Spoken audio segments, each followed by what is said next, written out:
안녕하십니까, 박사입니다. 이번 방송에서는 중화권을 중심으로 세계가 어떻게 돌아가고 있는지를 설명드리겠습니다. 보시는 화면은 타이완 쫑텐 TV의 시사 프로그램입니다.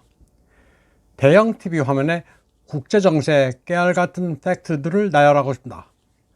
브라질의 룰라와 스페인의 산체스, 프랑스의 마크롱, 유럽연합의 폰데어 라이엔 얼굴이 보입니다.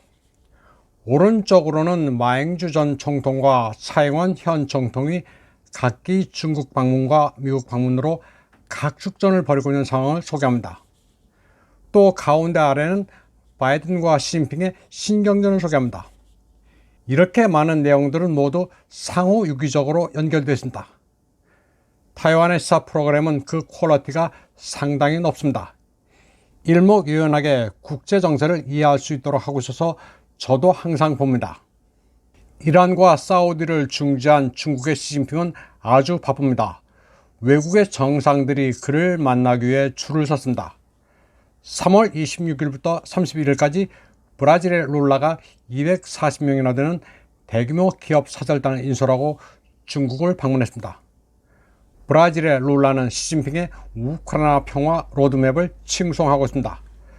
그러면서 자기도 나설 테니 평화 클럽을 만들어 보자고 했습니다. 브라질 다음으로는 스페인 총리 산체스가 보아우 아시아 포럼에 참석한 뒤 베이징에서 시진핑과 만납니다. 그 다음으로는 프랑스의 마크롱과 유럽연합 집행위원장 폰데어 라이엔이 베이징을 찾습니다.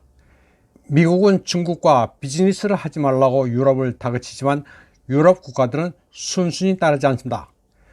미국에도 릴로케이션을 하지만 중국에 이미 투자한 게 많아 포기할 수도 없습니다. 유럽의 산업 생산은 이미 높은 에너지 비용으로 망했습니다. 어차피 다른 데로 갈 수밖에 없습니다. 물론 미국이나 중국이나 모두 만만치 않은 것도 사실입니다. 푸틴과 시진핑의 정상회담 직후 서구 미디어들은 중국에 대해 러시아가 아쉬운 입장인 것 같다. 저러다가 러시아가 중국에 먹힐 것 같다고 해석했습니다. 러시아 에너지가 중국의 헐값으로 넘어간다면서 러시아의 중국 종속을 우려했습니다. 그런데 서구 미디어의 시각이 간과하는 게 있습니다. 오히려 중국이 러시아의 저렴한 에너지에 의존하게 된다는 점은 무시하고 있습니다. 그리고 저렴한 러시아산 에너지가 중국의 산업 경쟁력을 서구와는 비교할 수 없을 정도로 강화시켜주고 있다는 사실을 간과하고 있습니다. 그러니 유럽도 중국에서 저렴하게 물건을 생산하고 싶어 안달을 하고 있는 겁니다. 서구 미디어들이 하도 제멋대로 해석을 하자 푸틴 대통령은 러시아가 중국에 종속되더라도 유럽만 하겠느냐고 조롱했습니다. 푸틴에 대해 국제형사재판소가 체포영장을 발부했다는 사실도 무시하고 시진핑이 푸틴을 만나자 바이든은 시진핑과 통화를 하고 싶었습니다.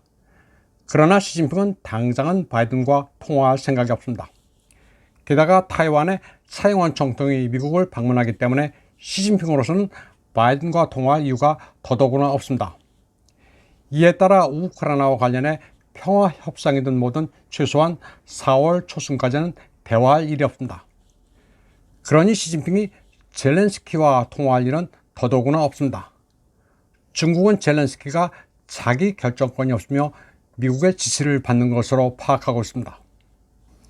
이런 가운데 마잉주 전 타이완 총통이 3월 27일부터 중국 방문 일정을 시작했습니다.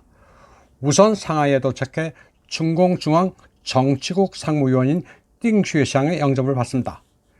비록 마 전 총통이 아닌 마 선생이란 호칭으로 불리지만 의전은 국가 원수급입니다. 공항에 레드카펫도 깔리고 방문하는 도시마다 국가 원수급의 에스코트를 받습니다. 마 선생의 차량 행렬이 빠르게 통과할 수 있도록 신호등도 통제합니다.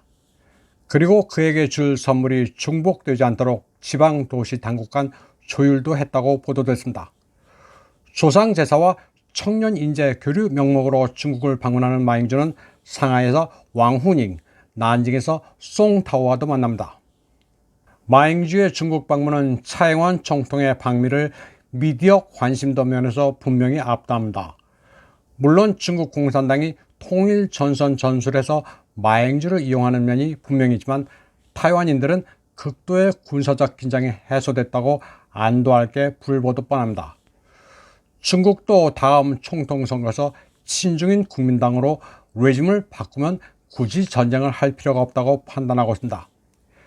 지금 타이완을 공격하면 자칫 나토의 아시아 확장이라는 미국의 전략에 말려드는 셈이라고 보고 있기 때문입니다.